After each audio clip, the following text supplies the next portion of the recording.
Bueno, señoras y señores, estoy contento de estar aquí esta tarde y estoy emocionado sobre este mensaje que les vengo a traer a ustedes esta noche. ¿Cuántos de ustedes han pasado por sus vidas y pueden ponerle un punto en sus vidas? Un momento definidor en que tu vida cambió. Absolutamente te recuerdas el día, la hora, el olor en el aire y sabes qué tenías puesto, con quién estabas hablando, pero en ese momento tu vida cambió. ¿Cuántos han tenido esas experiencias? Levanten la mano el que le ha tenido esa experiencia. Cuando tu vida cambió. Le puedo sugerir a ustedes que si nunca han escuchado el mensaje que vengo a traerles esta tarde, si nunca han escuchado lo que estoy a punto de ponerle en sus pies, si nunca han escuchado un mensaje en crisis de identidad, este momento puede ser el momento definidor que hace cambiar tu vida. Déjeme ponérselo de esta manera a ustedes esta tarde. Este fue mi momento definidor. Este fue el momento en que la vida de Jim Staley cambió cuando empecé a descubrir quién yo era. ¿Cuántos reconocen que 77% de todos los estudiantes de la universidad que claman el nombre del Mesías, 77% para el final de su primer año en la universidad, niegan el Mesías? Tuve la oportunidad de hablar con una de las cabezas ejecutivas aquí en St. Louis de Campus Crusade for Christ y me dijo, Jim, es mucho peor que eso. 77%, sí, tiene razón. 77% niegan el Mesías para el final de su primer año. Pero lo peor que eso es que el del restante 23%, 95% del restante 23% no te pueden decir con seguridad que si mueren pasarían la eternidad con el Padre. Señoras y señores, eso deja muy poca de nuestra juventud, la próxima generación, lo que llamamos la generación X y la generación Y, que no saben ni siquiera, no solo su Mesías, pero lo que su Biblia dice de su propia salvación. ¿Cuántos reconocen lo alto que están los embarazos de las jovencitas en la iglesia? ¿Cuántos reconocen que el crimen entre los jovencitos en la iglesia está arriba? ¿Cuántos reconocen que por los últimos 30 años, que diga 50 años de historia cristiana, estoy sacando todo esto de Barna Group para que sepan de una vez, la compañía más grande de encuestas cristianas, que la mayoría de los cristianos, por los últimos 50 años, por primera vez en la historia cristiana, por los últimos 50 años, la tendencia en las iglesias está por el suelo? La gente se está yendo de las iglesias en todo lado. ¿Por qué es esto? ¿Te hace sentido a ti que si la gente se está yendo de las iglesias en todo lado y nuestro sistema de gobierno está cada vez peor, alguien ve un paralelo correcto? Hay algo mal. Entonces lo que quiero proponerles a ustedes en este mensaje esta tarde es que tenemos que encontrar cuál el problema es. Pero antes de que hagamos esto, yo les hago una pregunta. ¿Alguno de ustedes te ha sentido así? Levante la mano.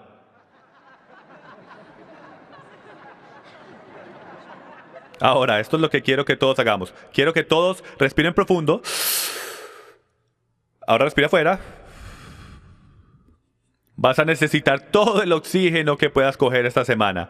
Porque al final de esta semana no se vas a sentir así, te vas a sentir así.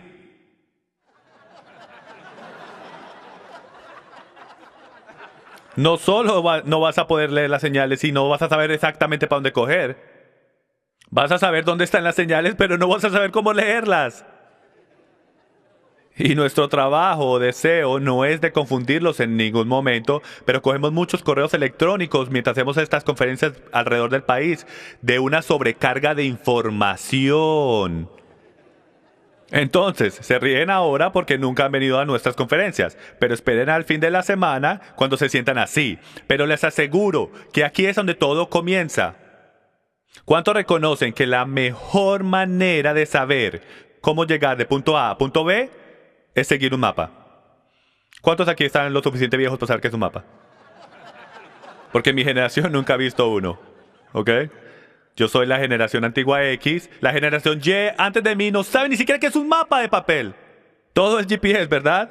Y los mapas te hablan a ti hoy en día. ¿Puedes creer eso? La debería pagar, ya no la aguanto. Siempre me dice que vaya en círculos, una izquierda, una U. ¡Ya hice una U! Entonces, para el fin de esta semana queremos que sepa, queremos que haga una cosa. Mira a las señales. porque están en camino. Y si solo abres tu mente este fin de semana, y especialmente durante este mensaje, te prometo que el Espíritu Santo va a empezar a moverse en tu corazón y a recalibrar el idioma en las señales, porque muchas veces de pronto uno dice, ves por un camino y siempre toda tu vida has cogido por otro. ¿Ok? Entonces téngame paciencia mientras que caminamos por este mensaje, porque algunos de ustedes van a estar sorprendidos y hasta en shock, y hasta por lo que hemos escuchado, con la boca abierta a este mensaje. Y tengo que decirles de una vez que esto no es mi mensaje, esto viene directo de las Escrituras. Entonces, si estamos de acuerdo que vinimos acá porque queremos entrar en más profundidad en las Escrituras, entonces llegamos a un lugar donde reconocemos que estamos en una crisis.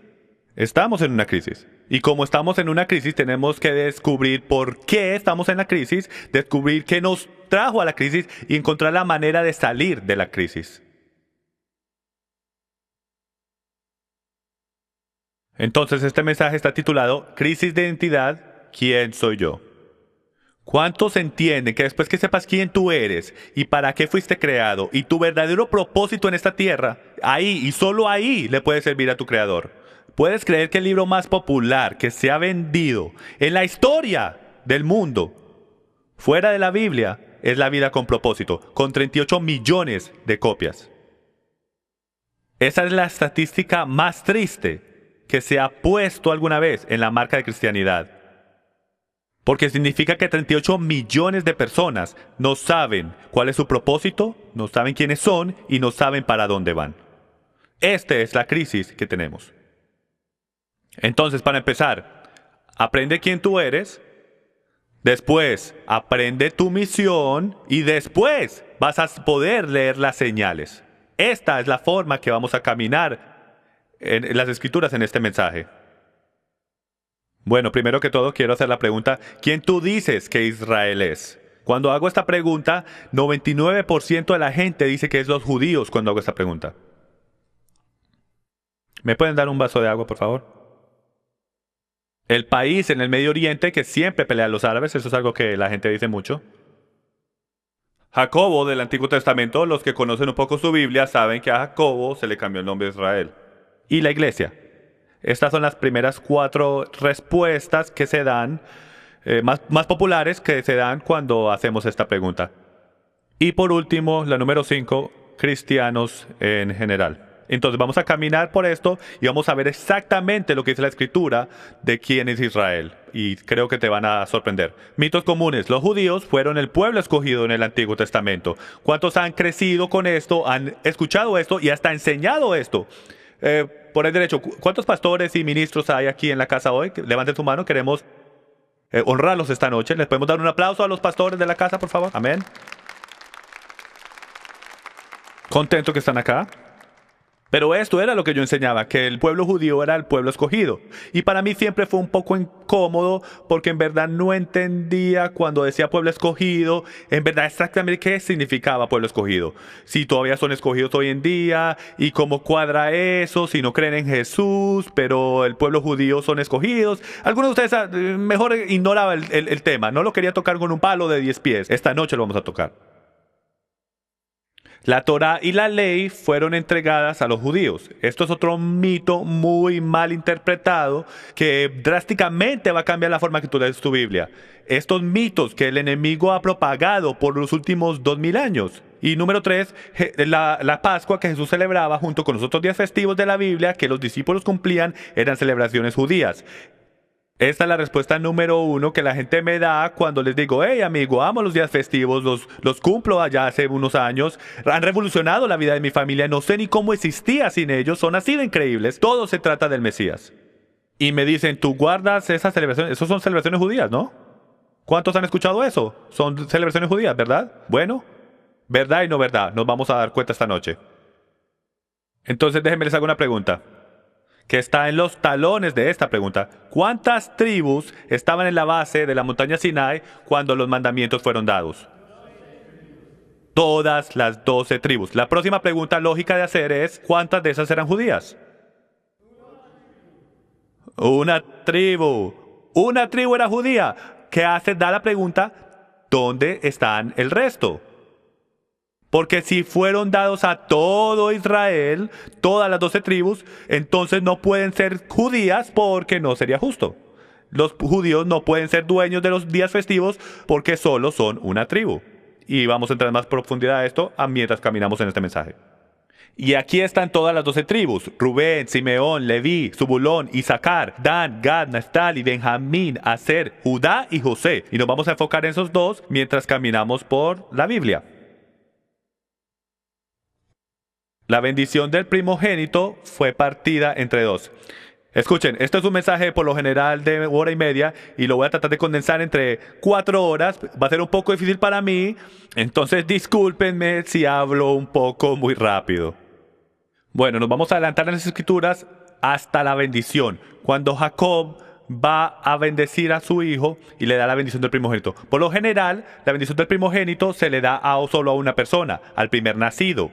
¿Cuántos reconocen que en las escrituras que Yahweh no le interesa el linaje del primer nacido? Él tiene un primer nacido en la carne y un primer nacido en el espíritu. Él está interesado de esos que son nacidos del espíritu. Entonces, en vez de solo a una persona, la bendición del primogénito fue partida en dos por primera vez en la historia y la única vez. Y va así. Primero, la bendición del primogénito cogía monarquía, preeminencia y bendición sacerdotal. Eso fue a Judá, que fue el cuarto nacido.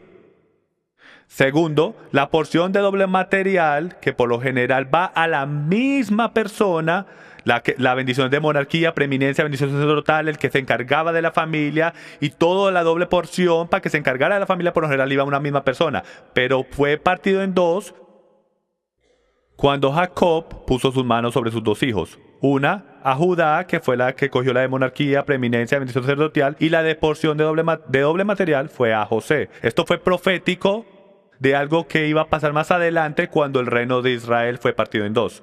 ¿Cuántos reconocen que Dios es más inteligente que nosotros?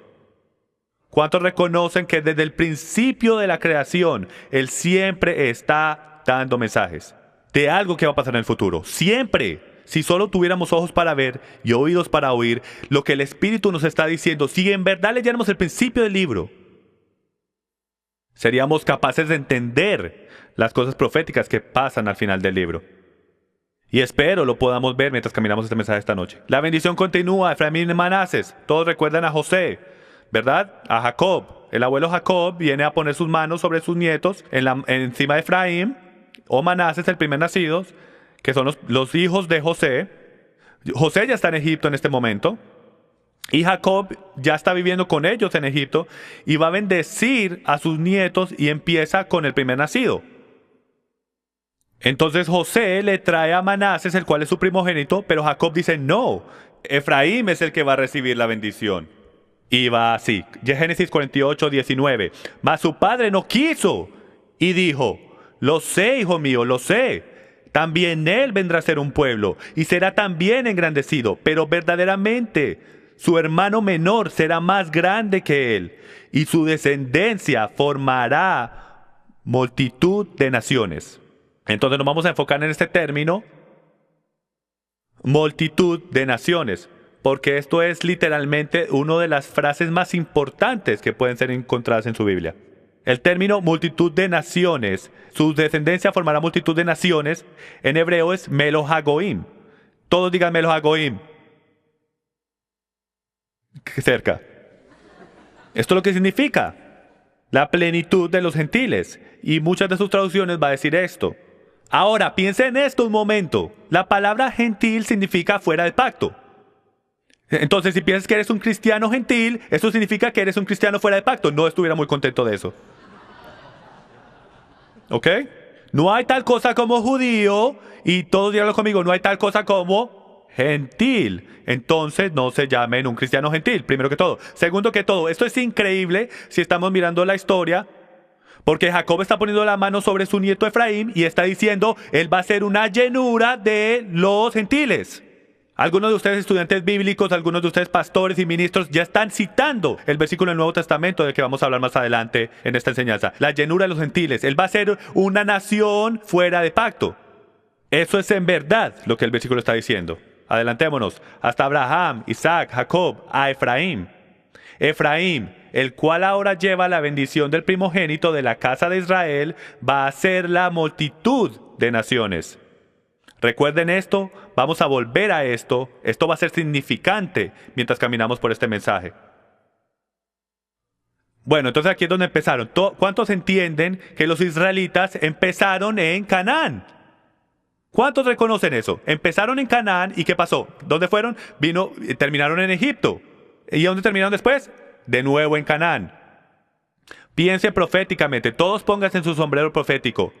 Lo que eso simplemente significa es que tenemos que estar atentos, tener los oídos y ojos abiertos, atentos a las historias de nuestra Biblia, porque como un muchacho creciendo en las iglesias locales, siempre fui enseñado, literalmente, de pronto nadie lo decía, pero siempre fui enseñado que el Antiguo Testamento por naturaleza es viejo y el Nuevo Testamento solo por esa terminología que usamos es ¿qué? Nuevo. Entonces, como muchacho joven, eso instantáneamente, cuando caminaba por el McDonald's y todo lo quiero ya y todo lo quiero rápido, soy americano y quiero las cosas ahora, implantó el pensamiento en mi mente que el Antiguo Testamento no tiene valor. Pero cuando empecé a descubrir el principio del libro, empecé a descubrir que cada historia que está en la Biblia es sobre mí, mi Mesías y cuándo Él va a regresar. Solo tengo que escuchar y tengo que ver. Entonces, la historia cuando empezaron en Canaán es la misma historia cuando empezaron en el Edén. ¿Y qué pasó? Vino el enemigo, los cogió, los puso en atadura, los volvió esclavos en tanto grado que tuvieron que llamar a su Dios, llorarle a su Dios. Y a algún punto en ese futuro, literalmente fueron sacados de Egipto a la tierra prometida de nuevo. Señoras y señores, empezamos en el Edén. Empezamos en Canaán, la tierra prometida. Después vino el enemigo, nos sacó. Hemos estado en Egipto por los últimos 6,000 años. Pero en algún punto, bien pronto creo yo, el Mesías va a volver. Yahshua, el mismo Josué, Yahshua, el que nos llevó de la mano a la tierra prometida, nos va a volver a llevar de nuevo a la tierra prometida. ¿Puedo coger una amén a eso? ¡Qué bien! Si todo es profético. Y mientras caminamos el mensaje, creo que lo vas a poder ver. Más y más. Entonces, parados en el río Jordán, una de las profecías más increíbles que nunca había escuchado hasta que empecé literalmente a caminar en los pies los últimos años. Nunca había escuchado a nadie. Maestros de profecía alrededor del país, nunca. No van a escuchar esto como una de las profecías más significantes que se han dado en las Escrituras. No es sobre la venida del Mesías. Eso es muy popular y todos quieren hablar de eso, pero hay cosas que tienen que pasar, que traen la venida del Mesías. Así como cuando tienes una ceremonia de bodas, hay cosas que pasan, que haces, como cuando haces la cena de práctica, porque sabes que es el próximo día. Pero como vamos a descubrir bien pronto, esto es lo que les quiero decir. Deuteronomio capítulo 28, versículo 15. Pero sucederá que si no obedeces al Señor tu Dios, guardando todos sus mandamientos y estatutos que te ordeno hoy, vendrán sobre ti todas estas maldiciones y te alcanzarán. Ahora recuerden, están parados al frente del río Jordán, a punto de cruzar la tierra prometida. Tremenda motivación. El Señor les dice, por ahí derecho, si me desobedecen, se mueren. Ahora ya diviértanse. Les voy a abrir el agua una vez más. Y si no me siguen, continúa. Además, el Señor te dispersará entre todos los pueblos, de un extremo de la tierra hasta el otro extremo de la tierra. Y allí servirás a otros dioses de madera y de piedra que ni tú ni tus padres habéis conocido. Y continúa, estas son las palabras del pacto que el Señor mandó a Moisés que hiciera con los hijos de Israel en la tierra de Moab, además del pacto que había hecho con ellos en la montaña Sinai. Básicamente es esto. Él hizo un pacto con ellos en la montaña Sinai. Esta es la próxima generación, la generación X, digámoslo así. Esta es la nueva generación. Sus padres vieron todos estos milagros y las próximas palabras del Señor fueron, ustedes son la nueva generación, no necesariamente estaban ahí, pero voy a reafirmar las palabras del pacto encima del pacto que ya le di a sus padres. Voy a ponerle este pacto en sus pies. Si no me obedecen, voy a dejar que se los lleven de captividad y los rieguen por todo el mundo. Usted creería que ellos escucharían ese llamado, pero no lo hacen. Versículo 14, y no hago solo con vosotros este pacto y este juramento. Escuchen, esto es clave. Y no solo con vosotros este pacto y este juramento, sino también con todos los que están hoy aquí con nosotros en la presencia del Señor nuestro Dios y con todos los que no están aquí con nosotros. ¿Qué significa esto? Sangre corriendo por las venas. Esto significa esto, que no solamente con los que físicamente están sentados en este cuarto, pero con cada persona que venga después de ustedes por generación y generación y generación, por generación hasta la venida del Mesías. Estoy hablando con ellos. Miren, Yahweh no habló solamente con un grupo de personas, porque Él está allá arriba y nosotros somos una bolita de ping-pong. Entonces cuando Él habla, revuelve alrededor del mundo. Él habla a todos, a todas las generaciones. Él está fuera de tiempo. Amén. Continuemos. ¿Y quiénes son estas personas de que él habla? Esos, ¿cuáles son de la promesa? Esos hijos del pacto. Y a todo futuro israelita y cualquiera que se ate a sí mismo a los israelitas. Este pacto, por eso es importante que tratemos de entender, de desenredar todas estas cosas que nos dicen todas nuestras vidas. ¿Cuántos dueños de negocios aquí? ¿Algún dueño de negocio por acá? Levante la mano. Me quito el sombrero hacia ustedes. ¿Cuántos reconocen que la cosa más miedosa en el mundo es una auditoría? ¿Verdad? ¿Cuántos guardan los recibos como yo lo hacía y los metemos en el pantalón y después nuestra esposa lava la ropa y después viene la RAS? ¿Dónde están los recibos? Vinimos a revisar. Oh, sí, ¿verdad? Mi amor, ¿dónde están los recibos? ¿Verdad? Nadie le gusta una auditoría. Pero cada negocio, y especialmente corporaciones, se auditorían cada año. Tienen hasta gente empleada. Conocí a uno el otro día en Office Max. Él era la cabeza auditora para Office Max en todo St. Louis. Y su trabajo era asegurarse que todo estuviese completamente en orden y trabajando como debe trabajar. Y si alguna cosa tiene que cambiar, lo cambian. Puedo hacer una pregunta. ¿Cuándo fue la última vez que nosotros, cristianos, como gente religiosa alrededor del mundo, cuándo fue la última vez que nos hicimos una auditoría? ¿Cuándo fue la última vez que tu denominación, si estás dentro de una denominación, cuándo fue la última vez que cogiste un memo del presidente de tu organización diciendo, vamos a tomar los últimos 3 meses que vamos a auditar todo lo que hacemos y todo lo que creemos para asegurarnos que no estemos ofendiendo al gran Dios del cielo? ¿No te parece extraño que no queremos ofender al IRS, no queremos ofender al gobierno, no queremos ofender al vecino, pero no lo pensamos 2 veces antes de ofender al gran Dios de Abraham, Isaac y Jacob? Es hora de una auditoría. Es hora que miremos lo que creemos y asegurarnos que es completamente verdad. No tiene nada de malo eso, ¿verdad? Ok, está bien, vamos. Todo futuro israelita, ellos se hablaba a todos los que son hijos de la promesa. Ahora nos vamos a adelantar hasta los tiempos de los reyes. Entonces, todos los israelitas se apoderan de la tierra de Canaán y quieren un rey. ¿Deberían tener un rey? No, pero lo querían. Entonces vino Saúl, David y Salomón. 3 reyes grandes de Israel que todos conocemos desde pequeños. Y bajo estos 3 reyes, todas las 12 tribus fueron gobernadas. Y esto es incrítico de entender. Tengo un pastor amigo que me dijo hace unos años, Jim, no puedo creer que no aprendí esto en el seminario. Vamos a coger una visión general de la Biblia. 3 reyes, todas las 12 tribus fueron gobernadas debajo de esos 3 reyes. Todas esas 12 tribus eran llamadas ¿qué? Israel.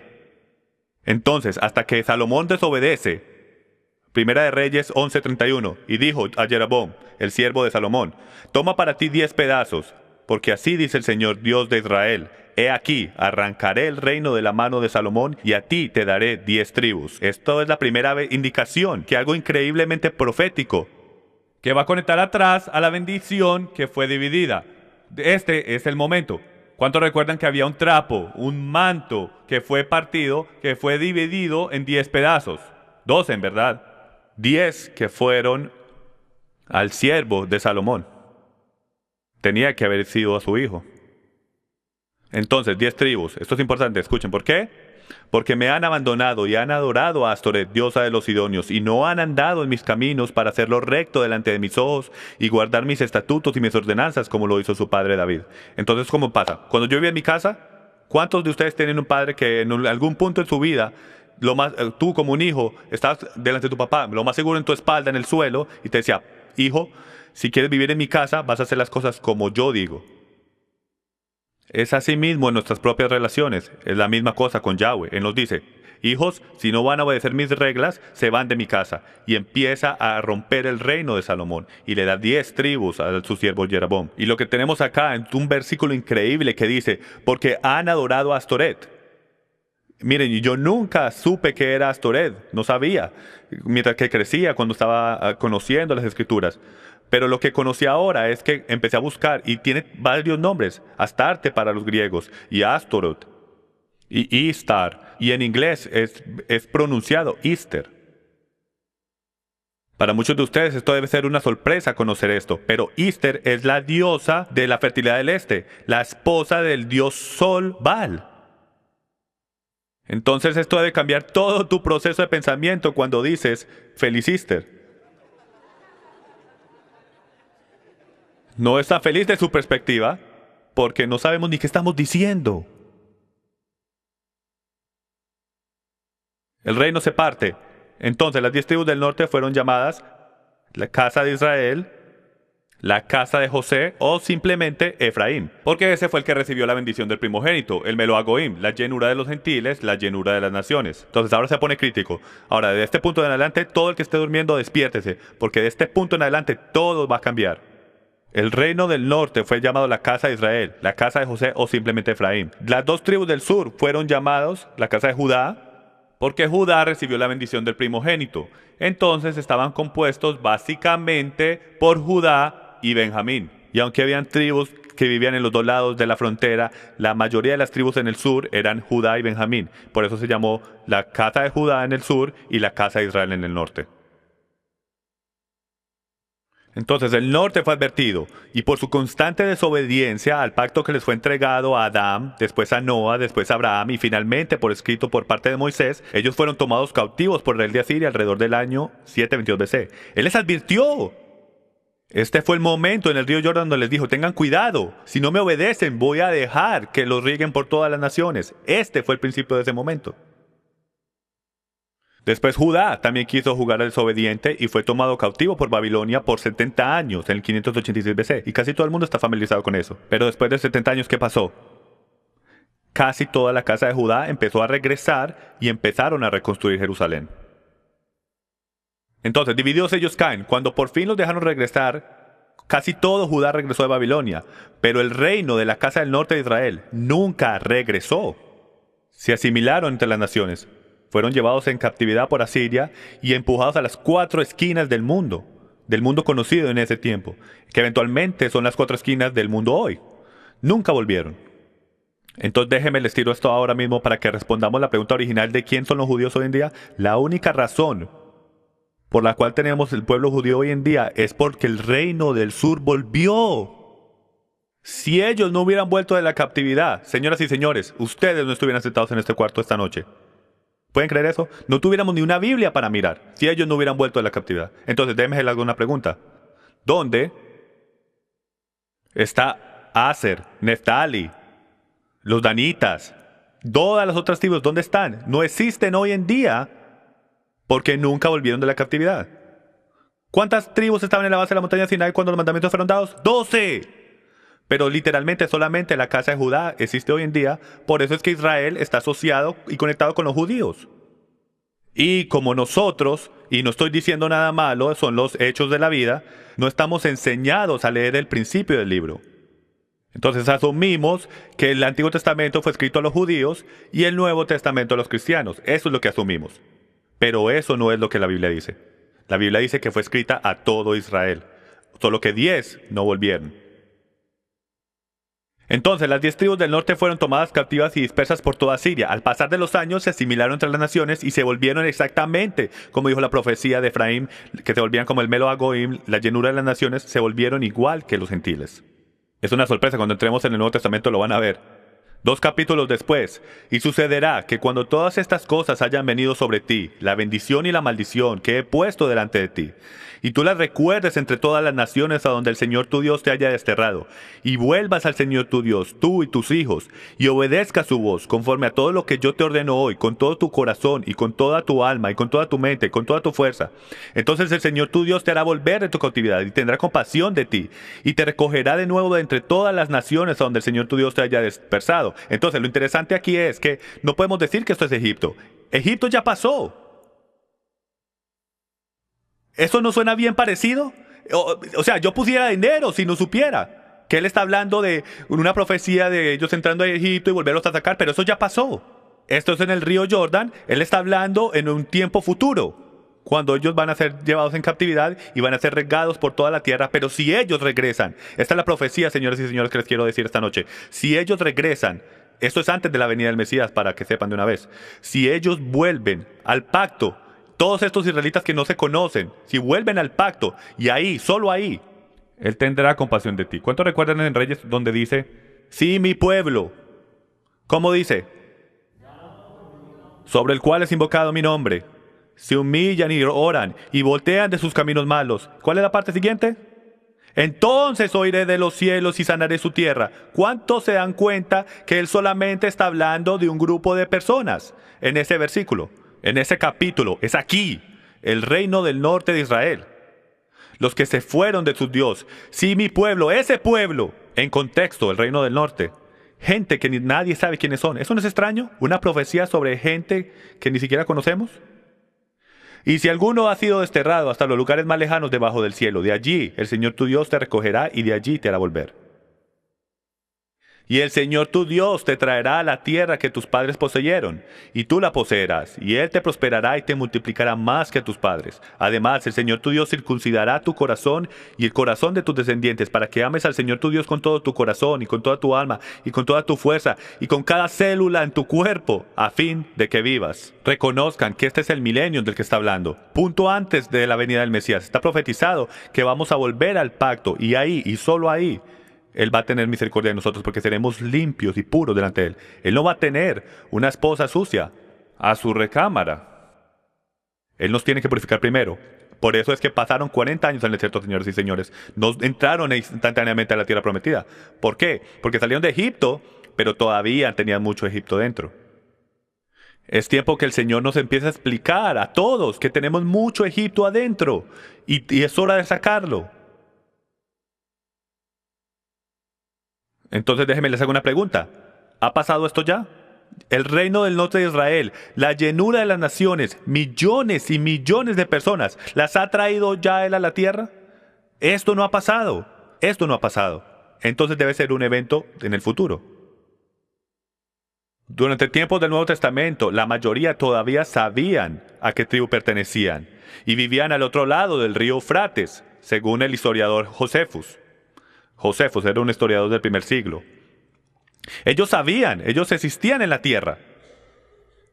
Durante el Nuevo Testamento, cuando Yahshua estaba caminando por la tierra y enseñando, teníamos la tribu de Judá, la casa de Judá, los judíos en el tiempo controlaban el pacto, y todos los israelitas fuera de pacto, del reino del norte, que no los dejaban entrar al pacto, y les voy a explicar más adelante por qué, pero todos ellos vivían mientras que estaban siendo regados por todo el mundo todavía, vivían afuera, al otro lado del río Eufrates. Pero durante los últimos 2000 años perdieron completamente su identidad como la casa de Israel, cumpliendo totalmente la profecía. Cumpliendo completamente la profecía. Perdidos entre las naciones. ¿Quién es este, señoras y señores? Es una gran foto. Es un gran pastor entre sus ovejas. Este es nuestro Mesías, señoras y señores. Esto es lo que usted no ve en el mundo espiritual. Él está buscando a sus ovejas perdidas. Esto es todo lo que Él hace. Todos los días. Está tratando de recoger sus ovejas perdidas y traerlas a casa. Lo cual trae la pregunta, ¿quiénes son las ovejas? ¿Cuántos reconocen, si no han escuchado nuestra enseñanza de la gran auditoría de la iglesia? Estoy sacando una nueva, definiendo términos bíblicos, porque si no definimos las palabras de las Escrituras como están escritas, las vamos a volver a definir. Pablo estuviera revolcándose en su tumba si supiera las definiciones de las palabras que le hemos dado. Tenemos que definir la Biblia como está escrita. ¿Cuántos reconocen que hay dos cosas que no existían en el primer siglo? La iglesia del primer siglo, como es hoy en día, la iglesia como es hoy en día, y el Nuevo Testamento. El Nuevo Testamento no existía. Lo que significa es que, como cuando Pablo dice en 2 de Timoteo, que toda escritura es inspirada por Dios y útil para enseñar, para redarguir, para corregir, para instruir en justicia. Que toda esa palabra, toda escritura ahí no puede significar el Nuevo Testamento. Yo creo que el Nuevo Testamento es de escritura, pero eso no es lo que él está diciendo. Lo que él se refería era ¿qué? Al Tanakh, el Antiguo Testamento, o lo que él llamaba las escrituras hebreas, o las escrituras. El valor que ellos le ponían al Antiguo Testamento, lo que llamamos el Antiguo Testamento, está por encima de todo. Era la única palabra de Dios que existía. Entonces, si vamos a definir alguna palabra bíblica, tenemos que sacar un momento el Nuevo Testamento y usar el único diccionario que tenían, el Antiguo Testamento, las escrituras hebreas. Entonces vamos a ver qué significa la palabra ovejas haciendo exactamente eso. Vamos a volver a su diccionario, el Antiguo Testamento, y a ver qué dice. Eso no es lo que dice, pero vamos a ver primero unos versículos del Nuevo Testamento antes de volver a definir. Juan, capítulo 10, versículo 3. A este le abre el portero y las ovejas oyen su voz. Llama a sus ovejas por su nombre y las conduce afuera. Escuchen. Cuando saca todas las suyas, va delante de ellas y las ovejas lo siguen porque conocen su voz. Todos ya hemos escuchado estos versículos y unos versículos más adelante dice, entonces Jesús les dijo de nuevo, en verdad os digo, yo soy la puerta de las ovejas. Entonces, si ese es el caso, tenemos que entender quiénes son las ovejas, porque Él es la puerta para ellas. Y como continuamos, nos vamos a dar cuenta. Volviendo a Jeremías 50:17, dice, Israel es como una oveja perdida, perseguida por leones.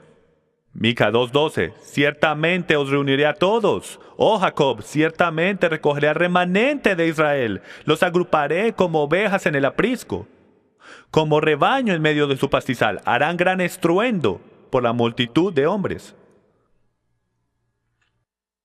Ezequiel 11:16. Está bien si seguimos las escrituras. No me gusta mi comentario. Prefiero hablar con las escrituras porque se explican a sí mismas. Ezequiel 11:16. Por tanto di, así dice el Señor Dios, aunque yo los he echado lejos entre los gentiles, y aunque yo los he dispersado por las naciones, sin embargo seré para ellos un pequeño santuario. La palabra ahí es tabernáculo. Seré un pequeño tabernáculo, una presencia santa en sus vidas. Para ellos, en las naciones donde han ido. Esto no ha pasado cuando dijo esto. Él está diciendo, los he sacado lejos fuera entre los gentiles, y los volveré a traer a casa. Como un pastor vela por su rebaño, el día que está en medio de sus ovejas dispersas, así yo velaré por mis ovejas, y las libraré de todos los lugares donde fueron dispersas un día nublado y oscuro. ¿Quién dijo esto? ¿Quién dijo este versículo? No puse la escritura aquí porque quiero que pongan en su mente lo que él dice. Como un pastor vela por su rebaño, así yo velaré por mis ovejas. ¿Suena familiar? Pero esto no fue el Mesías. Esto fue su padre en Ezequiel capítulo 34, versículo 12, cuando dijo este versículo. Entonces, cuando aparece el Mesías en la escena 1000 años después, ¿qué pasa? Dice exactamente lo mismo. O sea, cuando empiezo a leer el principio del libro, digo, esto es el Nuevo Testamento codificado.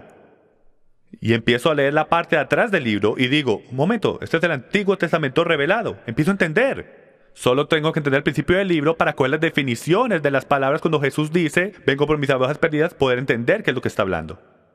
Entonces, ¿quién es el gran pastor? Todos sabemos que es el Mesías. Entonces ahora, mientras caminamos y descubrimos todas estas cosas que nuestras Biblias están hablando, tenemos que entender las características que las escrituras hebreas dicen de la casa de Judá. Esto es increíble. Empecé a buscar todas las escrituras sobre la casa de Judá y estas son las características de nuestro hermano del sur. Número 1, tienen la ley de Dios, Génesis 49:10. Número 2, negarían al Mesías.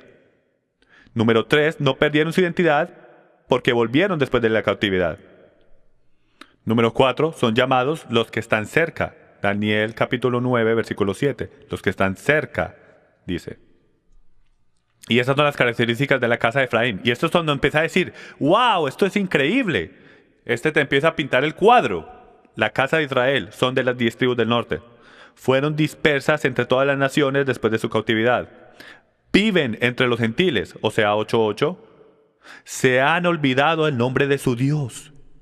Y pausé. Jeremías capítulo 23, versículo 27. Lo puede buscar usted mismo. Y literalmente dice que el reino del norte de Israel, sus pastores le iban a enseñar otro nombre para su Dios. Decimos, bendito sea el nombre del Señor.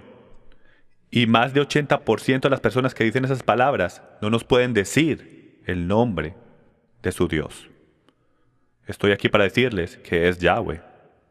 Estamos volviendo a entender el llamar el nombre de nuestro Señor. Hay un nombre para nuestro Señor, nuestro Adonai. Él tiene un nombre, se nos ha olvidado. Son gente con riqueza, Génesis 49:22. No conocen o entienden la ley de Dios y no la cumplen. Yo sabía que no me iban a creer, entonces se las puse. O sea, capítulo 8, versículo 10, hablando del reino del norte. Aunque alquilen entre las naciones, ahora las juntaré, y serán afligidos un poco de tiempo por la carga del rey de los príncipes. Le escribí las grandezas de mi Torá, y fueron tenidas por cosa extraña. Yo no sé ustedes, pero cuando alguien usa la palabra Torá, yo lo primero que digo es legalismo y atadura. Hasta que descubrí que en hebreo significa instrucción, y ahora sí estoy en problemas. Todos tenemos instrucciones, Si usted tiene instrucciones para sus hijos, usted tiene Torah en su casa. Todos tenemos Torah en la casa. Tenemos mucha Torah en mi casa.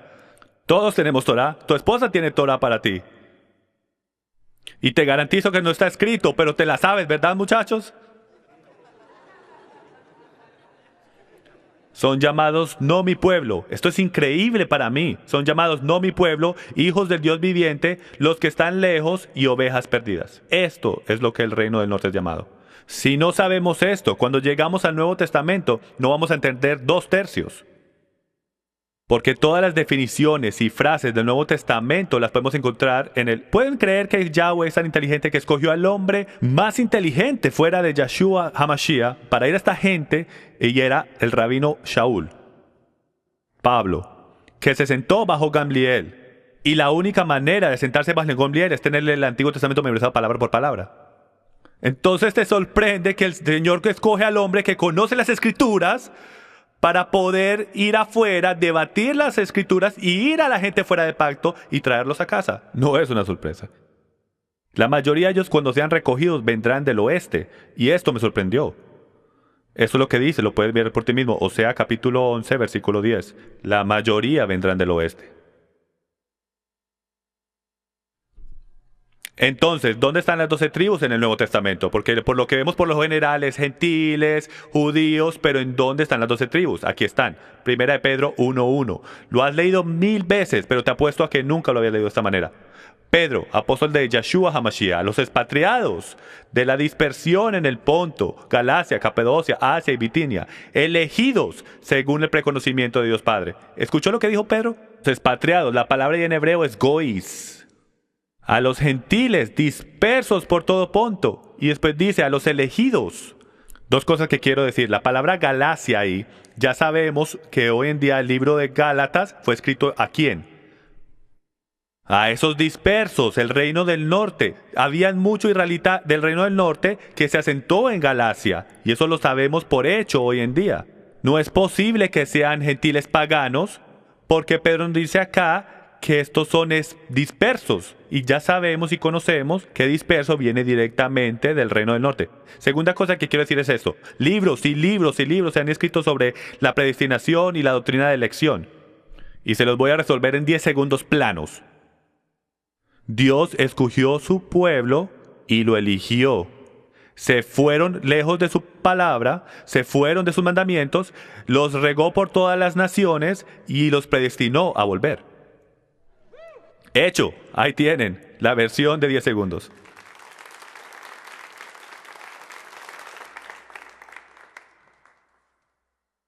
Calvin estuviera orgulloso, ¿verdad? O revolcándose en la tumba, una de las dos. El libro de Santiago dice esto. Santiago, en el primer versículo, Santiago, siervo de Dios y del Señor Jesucristo, a las 12 tribus que están en la dispersión. Saludos. Pero no entendemos el concepto de las 12 tribus y no nos damos cuenta. ¿Te has preguntado por qué gentiles paganos? Miren, Jim Staley es un hombre extraño. Yo hago muchas preguntas. Yo me recuerdo estar en la escuela y mis compañeros agachaban la cabeza y decían, ay, porque yo siempre estaba atrás diciendo, tengo otra pregunta, tengo otra pregunta. Ellos se querían ir, que se acabara la clase, pero yo quería saber la respuesta. ¿Alguien así como yo? No pueden dormir por la noche hasta que no tenga la respuesta. Entonces, nunca me hizo sentido a mí que todos estos gentiles paganos que odiaban a los judíos, de momento este rabino Pablo entra y dice, hey, si quieren ser salvos, tengo este rabino judío en la esquina, tienen que aceptarlo, doblar su rodilla, decirle que entre su corazón, veo esa mano, y todos se van a ser salvos. Yo no sé si fue así, pero es lo que así lo hacemos hoy en día, ¿verdad? Oh, veo esa mano.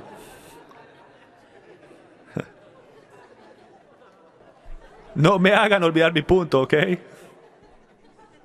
Pero si ven, él entra, ¿no les parece extraño a ustedes que todos estos gentiles que están allá afuera, que supuestamente son gentiles paganos, por millares, en Éfeso solamente 100,000 gentiles entregaron sus vidas al Mesías? ¿Tiene esto lógica? Ni siquiera les agradan los judíos, hasta los consideran inseguros, ellos tienen suficientes dioses. ¿Y de momento doblan su rodilla a este mensaje del Evangelio? ¿O eran las nuevas buenas mejores de lo que pensábamos? Vamos a descubrir. Porque no eran gentiles paganos. Miren, hay dos tipos de gentiles de los que hablan las escrituras, lo que tenemos que tener cuidado y analizar.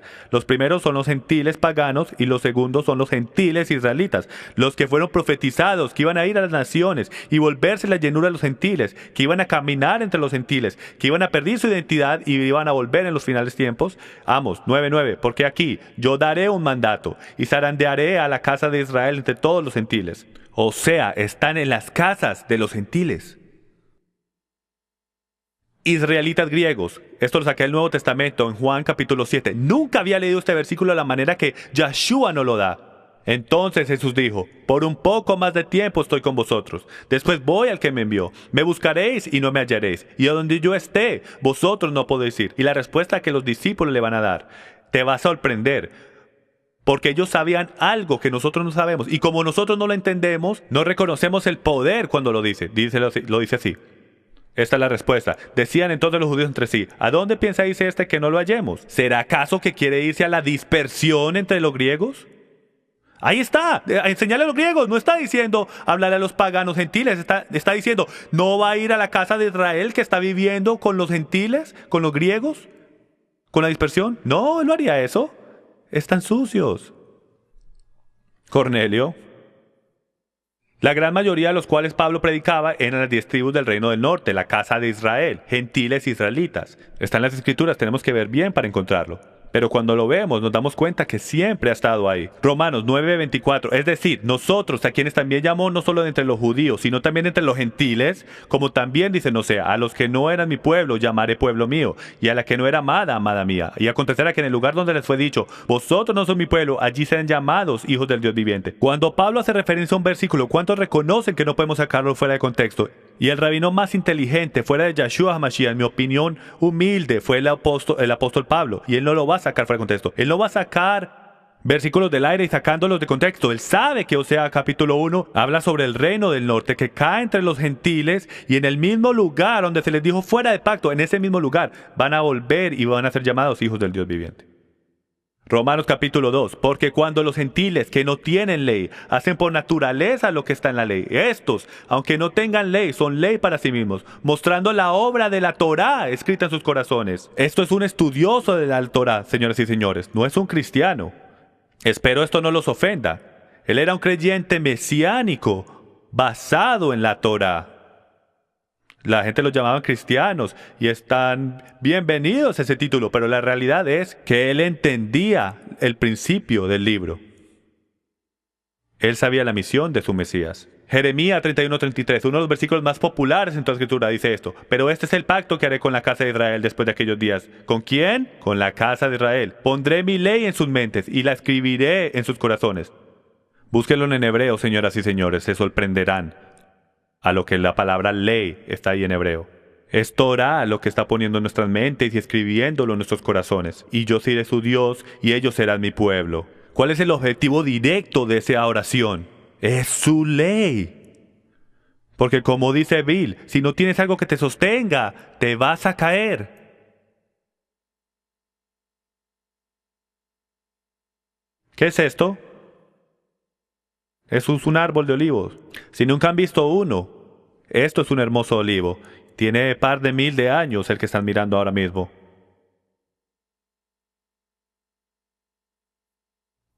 La foto del olivo. ¿Qué es el árbol del olivo? Romanos capítulo 11, todo se trata sobre el olivo y apunta a Jeremías capítulo 11. Hablando de todo Israel, las 12 tribus juntas, en contexto.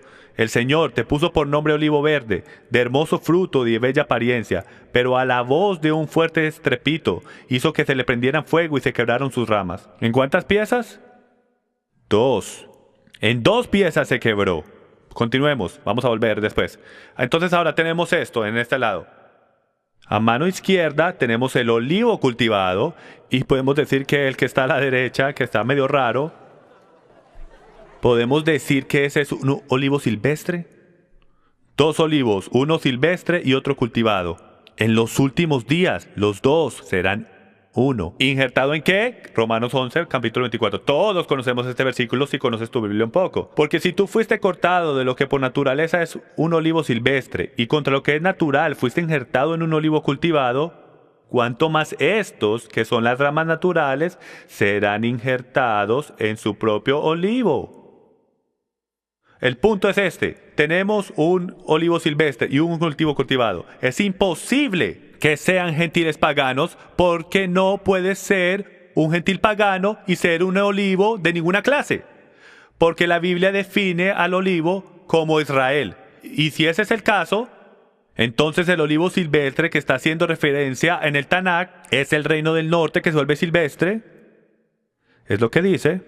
Entonces estos no son gentiles paganos, señoras y señores, que Pablo está trayendo. Estos son israelitas, ovejas dispersas, que el Mesías está recogiendo. Volviendo a Romanos 11, porque no quiero, hermanos, que ignoréis este misterio, para que no seáis sabios en vuestra propia opinión. Misterio, para que sepan, que a Israel, hablando del Israel local, hablando de la casa de Judá, le ha acontecido un endurecimiento parcial hasta que haya entrado la plenitud de los gentiles. Les dije que iba a volver a este versículo. ¿Ustedes creen que Pablo se estaba inventando esta belleza? Él está haciendo referencia al Tanakh. La bendición que fue a Efraín, la llenura de la llenura de los gentiles. Esto es aquí lo que está hablando. El reino del norte volviendo a casa, hasta que todos vuelvan a casa. Esto es lo que él está hablando. Continuemos. Y así todo Israel será salvo. ¿Cuántos de ustedes pensaron como yo que en algún punto todos esos judíos iban a entender un día y se van a salvar? Porque definimos Israel como el pueblo judío, pero la realidad es que es todo Israel, señoras y señores, todas las 12 tribus. Eventualmente van a volver al pacto. Eso es lo que él está hablando. Cuando la llenura de los gentiles vuelva a casa, todo Israel será salvo. El libertador vendrá de Sion, apartará la impiedad de Jacob. Ahí está hablando del reino del norte. Porque así eran llamados, y este es mi pacto con ellos cuando yo quite su pecado. ¿Cuál es el significado de la palabra pecado? ¿Cuántos saben qué significa pecado? Primera de Juan, capítulo 3, versículo 4. Todo aquel que comete pecado infringe también la ley, pues el pecado es la infracción de la ley. Tenemos un problema si quitamos la ley, porque entonces todo el mundo haría lo que es bien en sus ojos. Y ahí lo dejaré. Efesios 2, 11, 22. Recordad pues que en otro tiempo vosotros los gentiles en la carne, fuera de pacto, es lo que significa, llamados circuncisión, por la tal llamada circuncisión, el reino del sur, hecha en las manos de la carne. Recordad que en ese tiempo estabais separados de Cristo, excluidos de la ciudadanía de Israel, extraños a los pactos de la promesa, sin tener esperanza y sin Dios en el mundo. Escuchen esto. Pero ahora en Cristo Jesús, vosotros que en otro tiempo estabais lejos, habéis sido acercados por la sangre de Cristo, porque Él mismo es nuestra paz, quien de ambos hizo uno. ¿De qué está hablando? El hombre perfecto que todos han tratado de descubrir, y libros de teología que han escrito por miles y miles de años de cuál es ese hombre. El error que cometemos en nuestros seminarios teológicos día tras día es que no leemos el principio del libro. Yo también estoy incluido en ese error. Cuando él hace los 2:1, las dos casas de Israel, es claro lo que él está hablando, rompiendo la pared de enemistad. Miren esto, uno de los versículos más mal interpretados de toda la Escritura, y mañana les voy a dar los primeros 10. Aboliendo en su carne la enemistad, la ley de los mandamientos expresados en ordenanzas, para crear en sí mismo de los dos un nuevo hombre, estableciendo así la paz. Jim, ahí está diciendo que ya no hay que hacer los mandamientos. ¿Estás seguro que eso es lo que está hablando? ¿O te han dicho que eso es lo que él está hablando? Porque creciste creyendo que la ley de Dios fue abolida. Miren, si quitamos la ley, no hay definición de pecado.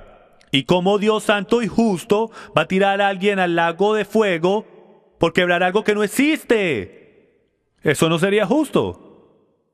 Mirándolo bien, y el arameo es increíble, esta traducción, porque dice lo que vota son los tickets, las multas del pecado. Las ordenanzas que están escritas en contra tuya. Cuando pecas, hay un libro de hechos, dice la Biblia, y van ahí para el día del juicio. Todas esas multas que te pusieron, así como por velocidad cuando vienes para acá. Esas multas fueron las que fueron pegadas a la cruz.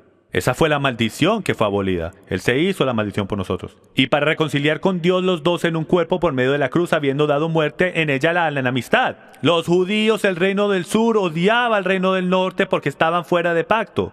No podían entrar y ser parte de lo que estaban haciendo los judíos en esos tiempos. No podían. Por eso es que los judíos hicieron una pared de separación de 3 pies para mantener a los gentiles al otro lado de la pared. Se tenían que convertir completamente al judaísmo solamente para que los dejaran entrar al templo. Eso era lo que Cornelio estaba en el proceso de hacer en Hechos 10. Efesios 2:17. Y vino y anunció paz a vosotros que estabais lejos y paz a los que estaban cerca. ¿Alguien se recuerda de dónde escuchamos eso hace poco? ¿Suena familiar? ¿Qué tal Isaías 57? Vamos a decirlo. He visto sus caminos, pero los sanaré. Lo guiaré y le daré consuelo a él y a los que con él lloran. Poniendo alabanza en los labios. Paz, paz al que está lejos y al que está cerca. El contexto sugiriendo que el reino del norte, lejos. Judá volvió. Yahweh tiene un plan para los dos reinos. Efesios 2, ya estamos terminando. Porque por medio de él, los unos y los otros, tenemos nuestra entrada al Padre en un mismo espíritu. ¿A qué? Al reino de Dios, señoras y señores, al reino de Yahweh. ¿Recuerda cuando los apóstoles preguntaban, ¿viniste a restaurar el reino? ¿De qué estaban hablando?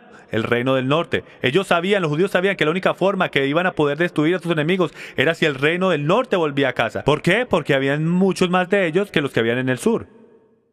Así pues, ya no sois extraños ni extranjeros, hablando del reino del norte. Ya no sois extraños ni extranjeros, sino que sois ciudadanos de los santos y sois de la familia de Dios. Yo antes tomaba eso como que gentil pagano, soy de afuera, voy a entrar. No, en contexto, como estamos viendo, está hablándole específicamente al reino del norte. Las ovejas dispersas, los que una vez fueron dispersos y ahora van a tener acceso al pacto. Y cuando les diga a los que no conocen la Torá, cuando les muestre por qué, se van a quedar con la boca abierta, la razón por qué Yeshua vino. ¿Por quién vino el Mesías? Yeshua dice esto. Juan capítulo 10, versículo 16. Tengo otras ovejas que no son de este redil, hablando de la casa de Judá. A esas también me es necesario traerlas y oirán mi voz, y serán un rebaño con un solo pastor. Y sigue diciendo en Juan 11, 51. Ahora bien, Caifás no dijo esto bajo su propia iniciativa, sino que siendo el sumo sacerdote ese año, profetizó que Jesús iba a morir por la nación, la casa de Judá, y no solo por la nación, sino también para reunir en uno a los hijos de Dios que estaban dispersos. La misión, el mensaje, el propósito del Mesías desde el principio, desde el sumo sacerdote bajo la inspiración del Espíritu Santo, hasta Jesús mismo, dice esto. No he sido enviado, sino a las ovejas perdidas de la casa de Israel. Por eso es que Él vino. Él vino por sus ovejas perdidas. Sus ovejas son esos dispersos. Entonces, en verdad, ¿por qué vino el Mesías? Jim, ¿estás diciendo que en verdad que solamente Jesús vino por...? Pues yo sé que están pensando. Entonces no les voy a decir que levanten sus manos. Vamos a caminar por esto y ver todo cómo cuadra. Ya estamos terminando. ¿Estás listo para la mayor historia de amor de todos los tiempos? Hace Shakespeare verse mal. La historia más bonita de amor es esta. Primero que todo, Jeremías, versículo 3, capítulo 8. Y vio que a causa de todos los adulterios de la infiel Israel, yo la había despedido, dándole carta de divorcio. Recuerden de esto. Recuerden la profecía que les dije en el río Jordan. Si no me obedecen, los voy a regar por todas las naciones. Bueno, antes de dispersarlos, según Jeremías 3, versículo 8, ya no aguantaba más y los divorció. Ahora, como yo, seguro ustedes pensaron, eso no tiene nada, se divorcian, se vuelven a casar, ¿cuál es el lío? Grande lío. Grande lío. ¿Por qué? Porque esto es un gran problema. Dice que hasta los ángeles anhelaban entender cómo él iba a resolver este problema, este misterio. Este misterio es cómo Yahweh se divorcia de su esposa y le dice que vuelva a él. Por este versículo, Jeremías 3.1, dicen, si un hombre se divorcia de su mujer y ella se va de su lado y llega a ser de otro hombre, ¿volverá él a ella? ¿No quedará esa tierra totalmente profanada? Pues tú eres una ramera con muchos amantes y sin embargo vuelve a mí, declara el Señor. Dice Yahweh, hey, me voy a divorciar de ti, pero regresa a mí y te aceptaré, te perdonaré. La historia más grande de gracia en el Antiguo Testamento. Y todos los ángeles dicen, un momento, ¿quién le quiere decir a Yahweh que él no puede hacer eso por este versículo que escribió? Si ven, hay un versículo en la Torá que dice que si un hombre se divorcia de su mujer y ella se casa con otro hombre, nunca puedes volver a casarte con ella. Nunca. Entonces imagínense el shock y el horror de todos los ángeles y potestades en el cielo diciendo, yeah. ¿Cómo eso va a suceder? ¿Cuál es el misterio? Y esto es lo que los profetas dicen que anhelaban entender cómo se iba a arreglar este problema, pero el rabino Pablo lo arregló todo aquí. ¿Alguna vez se ha preguntado por qué Romanos 7, el capítulo de si quiero, no quiero, empieza tan raro? ¿Acaso ignoráis, hermanos? Pues hablo a los que conocen la ley. Por el derecho, los que no conocen la Torah no pueden leer Romanos 7. Se ríen, pero eso es lo que dice. Dice que solo estoy hablando con los que conocen la Torah, porque lo que estoy a punto de decir está escrito en las páginas de la Torah, y si no lo lees, no vas a entender. Te vas a perder todo lo que estoy tratando de decir. Y dice esto, que la ley tiene jurisdicción sobre el hombre mientras él vive, pues la mujer está ligada por ley a su marido, refiriéndose a la ley levítica, mientras él vive. Pero si su marido muere, quedará libre de la ley en cuanto al marido. En otras palabras, ya no será llamada adúltera. Continuemos. Así que, mientras vive su marido, será llamada adúltera si ella se une a otro hombre. Pero si su marido muere, queda libre de la ley. No de toda la ley, de esa ley. De modo que no es adúltera, aunque se una a otro hombre. Por tanto, hermanos míos, también, escuchen lo que Pablo está diciendo. Por tanto, hermanos míos, también a vosotros se os hizo morir a la ley. ¿De quién está hablando? Está hablando del reino del norte. Lo podemos ver por el contexto. Está hablándoles a ellos diciéndoles, ya murieron a la Torá por el cuerpo de Mesías para que se puedan casar con otro, en particular a esa ley. Ya lo definimos. Ya moriste a esa ley. Ya no aplica para ti más. Ya no eres llamado un adúltero. Así te puedes casar con otro, a aquel que se levantó de entre los muertos. Esto les va a cuadrar. Señoras y señores, el novio ha muerto por su novia. Denle un aplauso. Gracias, Señor. Piensa por esto un segundo. Tiene una esposa, son las 12 tribus, se parten en dos, tiene un problema porque se divorcia de su esposa, las riega por todas las naciones, les dijo que fueron una luz para las naciones y no lo querían hacer. Todas 12 se juntaron y se volvieron un club privado. El club privado de los santos. No quisieron ser una luz para las naciones, entonces Dios dijo, tengo un plan genial porque soy Dios, lo voy a divorciar, te voy a arreglar por todas las naciones, te van a salvar por un hombre que se llama Yeshua y no van a saber ni quién eres y van a ser una luz para las naciones igual. Y al final del tiempo los voy a llamar sus nombres, mi Mesías se va a levantar de los muertos, te va a librar de la ley de adulterio y te va a traer a casa. Ese es el misterio que fue resuelto en el Nuevo Testamento. ¡Aleluya! ¡Aleluya!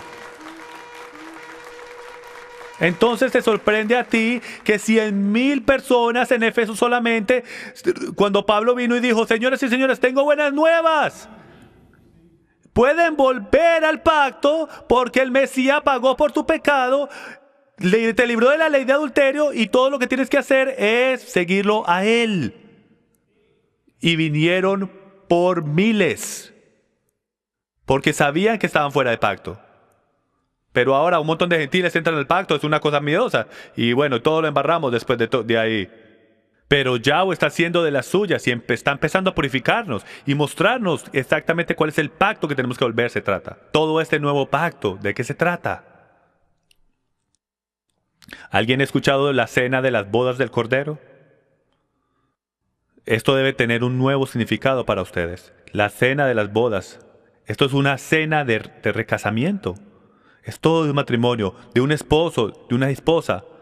Si no te has dado cuenta hasta ahora, tú eres Israel. Tú eres Israel. Tú pudiste haber entrado aquí pensando que yo yo soy baptista. Yo soy luterano. Yo soy una denominación que no tiene denominación. Pero mi Biblia dice que tú eres un hebreo. Si tú llegaste a conocer al Mesías, tú cruzaste al otro lado, de muerte a vida. Si eres algo, él es un hebreo cristiano como lo soy yo, acostúmbrense. ¿Estás diciendo, Jim, que las únicas personas que serán salvas son las descendencias de las 12 tribus? De ninguna manera. ¿Cuántos se recuerdan cuando salieron de Egipto? ¿Qué pasó? Algunos de los egipcios vinieron con ellos, los inteligentes. Y Moisés vino del Señor y le dijo, Señor, tenemos un problema. Todos estos egipcios nos están siguiendo y no son tu pueblo. ¿Qué hacemos? Y Yahweh resolvió este problema. Y escribió esto, escuchen. La misma ley regirá para el natural y para el extranjero que habita entre vosotros. Si circuncidan su corazón y circuncidan su carne y mantienen mi Pascua y mis mandamientos, serán una nación en mi mano. Déjenlos unir. Esta es la primera injerción que ocurrió en la Biblia. Ya casi terminando. Una de las citas más increíbles que yo he escuchado en mi vida, están a punto ustedes de escucharla, si no la han escuchado ya antes. El profesor Carl Townsend, de 1851 a 1908, de la Universidad de Yale, fue citado diciendo esto cuando descubrió lo que estoy explicándoles esta noche. Por ejemplo, yo nunca podré estar tan agradecido con el Todopoderoso que en mi juventud él usó la ahora fallecido profesor Wilson para enseñarme la diferencia entre las dos casas. La comprensión misma de esta diferencia es la llave por la cual casi toda la Biblia se convierte inteligible. Y yo no podré afirmar con demasiada fuerza que el hombre que no ha todavía visto que la casa de Israel de las Escrituras es totalmente distinto al pueblo judío, está todavía en la mera infancia, el mero alfabeto de estudio bíblico. Y hasta este día el significado de 7/8 de la Biblia está sellado a su entendimiento. Y yo no sé ustedes, pero leyendo la Biblia ahora, van a llegar ustedes a su cuarto, a su casa, y van a empezar a buscar escrituras y van a empezar a levantarse bombillos en sus mentes, porque tu vida va a cambiar cuando descubras quién tú eres. Déjenme hacer una pregunta. ¿Es en verdad todo sobre Israel, el pueblo escogido? ¿Es en verdad todo sobre las 12 tribus? ¿Qué tal 12 tribus con un rey, 12 discípulos con un rey, 12 canastas sobrantes llenas de pan? Jesús dice en Mateo 19:28, y Jesús les dijo, en verdad os digo que vosotros que me habéis seguido en la restauración de la casa de Israel, cuando el Hijo del Hombre se siente en el trono de su gloria, os sentaréis también sobre 12 tronos para juzgar a las 12 tribus de Israel. Continuemos. Yeshua sana a una niña de 12 años. De casualidad me imagino. Él empieza a enseñar en el templo cuando tenía ¿cuántos? 12. Dice que hay 12 horas durante el día. 12 meses en el año. En Apocalipsis hay 12,000 de cada tribu que están sellados. 12 ángeles, 24 ancianos alrededor del trono. 2 de cada tribu. 12 portones con 12 perlas cada uno. 12 constelaciones. Un árbol de vida que produce 12 frutos para cada uno de los 12 meses. Señoras y señores, está por todo lado. La historia de los 12 espías. La historia de José. La historia de Ruth. Noami. Boaz. Es todo sobre las dos casas de Israel. ¿Cuántas plagas en Egipto? ¡Ah, te cogí! Si ven, somos tan ingenuos. Si ven, se los digo. Toda la vida hemos sentado en la iglesia. Toda la vida somos ingenuos. Me encanta. Somos ovejas. ¿Tú sabes que las ovejas son los animales más tontos según la ciencia? Según todos los científicos. Nunca han conocido el perro de mi vecino, pero bueno. Los 2 testigos en Apocalipsis, ¿verdad? Las 2 casas. La entrega de los 10 mandamientos. ¿Cuántas tablas se los dieron? En 10 mandamientos en 2 piedras. ¿Tú no crees que lo puede haber puesto en una piedra? Lo pudo haber puesto en un iPad si hubiera querido. Es todo profecía, señores y señores. ¿Cuántas veces fueron entregadas? La parábola del hijo pródigo. ¿Cuántos hijos tenía? 2. ¿Cuántos se fueron lejos? 1. ¿Qué pasó al final? Volvió. Los 10 leprosos que se fueron sanos. Los 2 palos en Ezequiel 37. El hombre nuevo en Efesios 2. Puedo estar aquí por 4 horas, señores y señores. Es todo sobre Israel. El mejor ejemplo es este. Cheryl, ¿puedes subir a la tarima un segundo? Quiero que vean esto. Porque no hay mejor ejemplo que este para poder ver de qué en verdad se trata su Biblia. Esta es mi mejor mitad. Bueno, la realidad, ella es todo. Mi esposa Cheryl. Párate detrás de mí. Esto es el Edén, señoras y señores. Adán y Eva juntos. Una casa. Así es como tenía que haber sido. Cuando alguna vez se han preguntado, ¿por qué sacó a Eva de la costilla de Adán? La sacó de Adán profetizando que a algún punto en el futuro Israel iba a ser partido en 2 naciones. Pero si se volviesen a unir y hacerse como una carne, serían uno otra vez, señoras y señores. Esto es Israel aquí en el Edén. Está en todo lado, gracias. En todo que tú mires, en todo lado que tú mires. Él está hablando de la casa de Israel. En todo lado que tú lo mires. Lo único que tenemos que hacer es tener ojos para ver y oídos para oír. Pónganse de pie, por favor.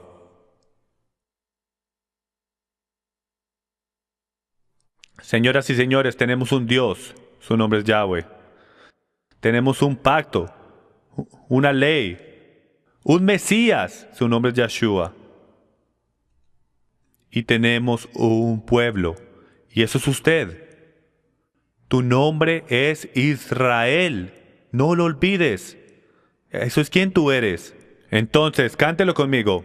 Una nación bajo Dios, indivisible, con libertades y justicias para todos. Gracias, señoras y señores. Antes de cerrar este video, quiero darle las gracias por tomar el tiempo de ver esta enseñanza llamada Identity Crisis, que espero le haya impactado su vida para querer aprender sobre su raíz hebrea. Este mensaje ha pasado por todo el mundo y miles de personas han visto esta enseñanza y la respuesta que hemos recibido a este video ha hecho que agregue este pedazo para este último segmento de responder unas preguntas importantes porque la gente aparentemente las tiene. Entonces quiero ir por unas preguntas que a lo mejor usted está pensando y quiero clarificar unas cosas. Primero que todo, una de las preguntas más populares de este video es: usted está diciendo que mi sangre tiene que ser de una de las 12 tribus de Israel para poder ser salvo. Y primero que todo quiero hacerlo bien claro que absolutamente no. Es imposible saber cuál linaje tú vienes, porque el único linaje que se puede rastrear, y es hasta difícil en esa, es el de la tribu de Judá, la casa de Judá. Entonces, es importante que usted sepa que la salvación no tiene que ver nada con tu sangre, no tiene que ver nada si usted es nativo de israelita en linaje o no eres un israelita de ninguna clase. Todos somos una mezcla de gente de todas partes del mundo y Pablo dice que somos injertados en el árbol de Israel. Esto es una injertación espiritual. Entonces quiero que entiendan desde el principio, no estamos hablando de linaje solamente, también estamos hablando espiritualmente y volverse el pueblo de la promesa.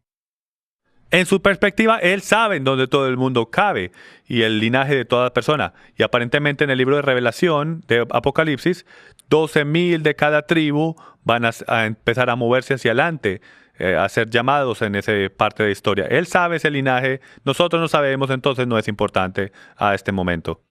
Otra pregunta que sale muy común es: ¿qué tal de teología de reemplazo, Jim? ¿Esto no es teología de reemplazo? De ninguna manera. En lo contrario de teología de reemplazo.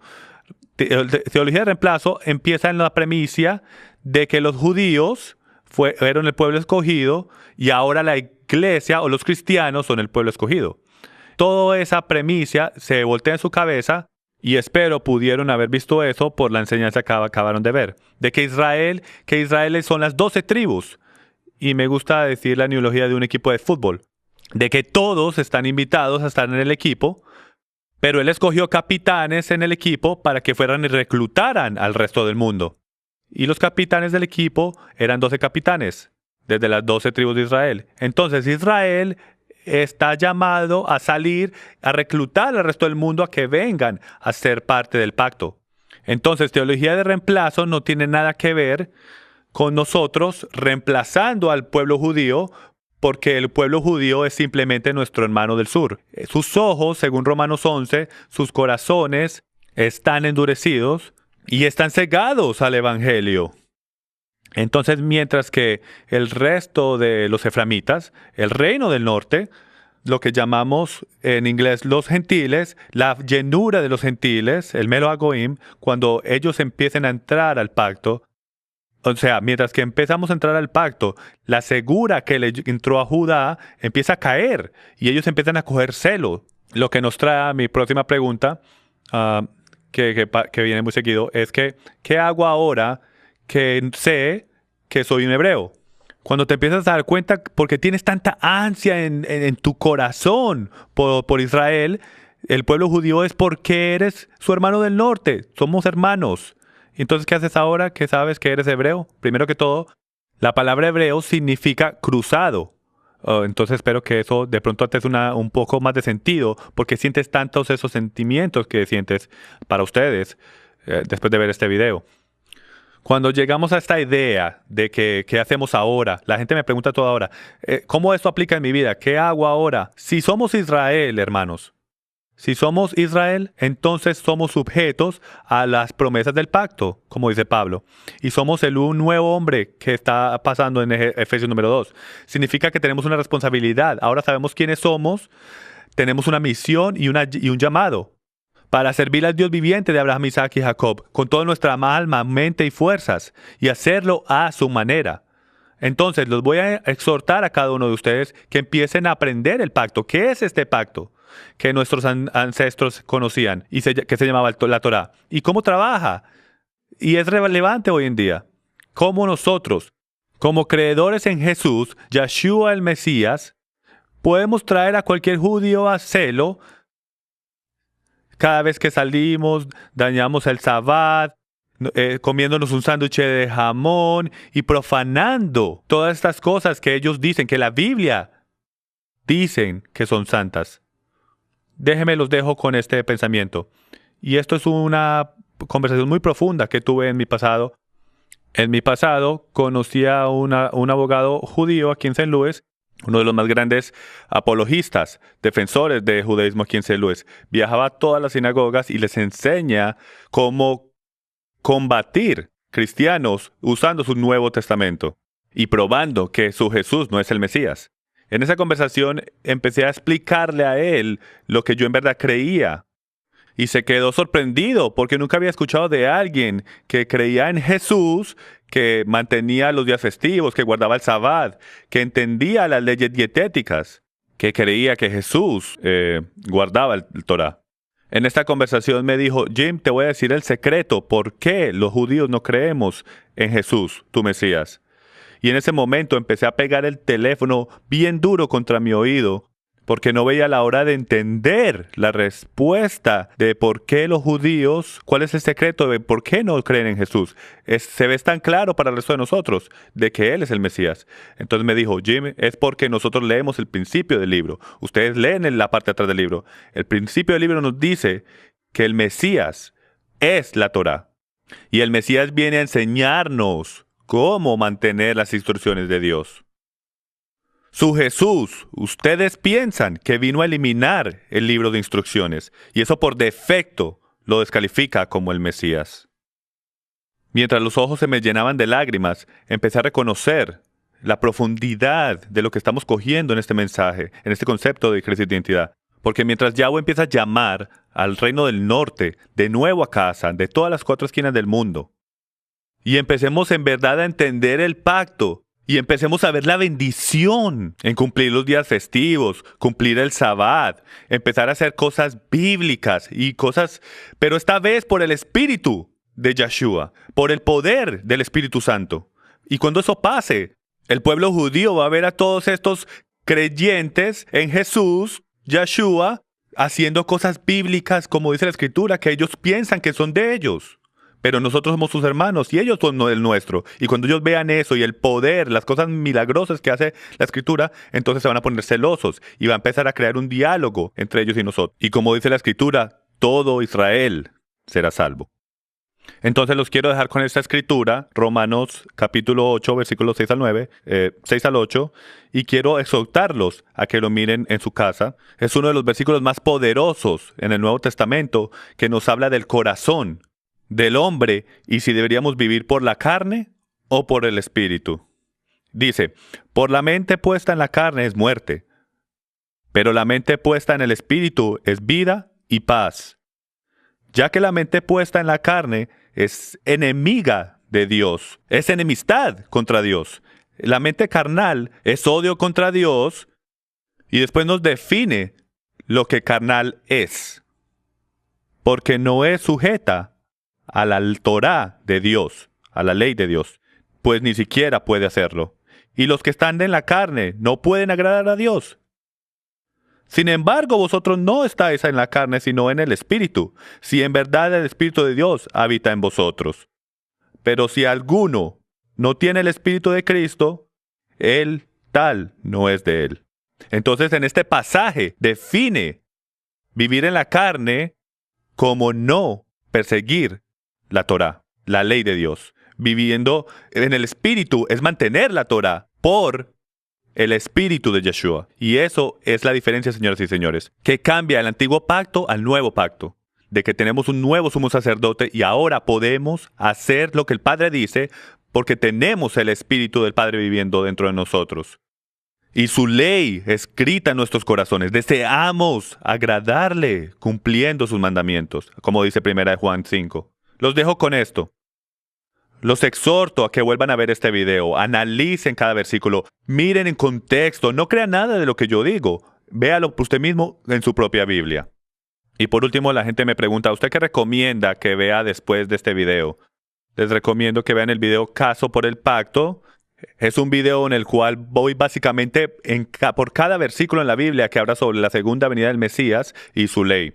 También tenemos la gran auditoría de la iglesia. Es uno de los videos más poderosos que tenemos aquí. Son 6 horas, muy estudioso, versículo por versículo para esos que son estudiantes bíblicos y te da la oportunidad de caminar por cada versículo de lo que estamos hablando hoy aquí, sobre la ley de Dios y sobre Pablo y todos los versículos malentendidos. También tenemos un versículo por versículo de Gálatas, de Romanos y muchos más. Pero estos son los que más te van a ayudar para empezar a ustedes que son estudiantes. Gracias de nuevo por acompañarnos aquí en Passion for Truth Ministries. Soy Jim Staley. Shalom.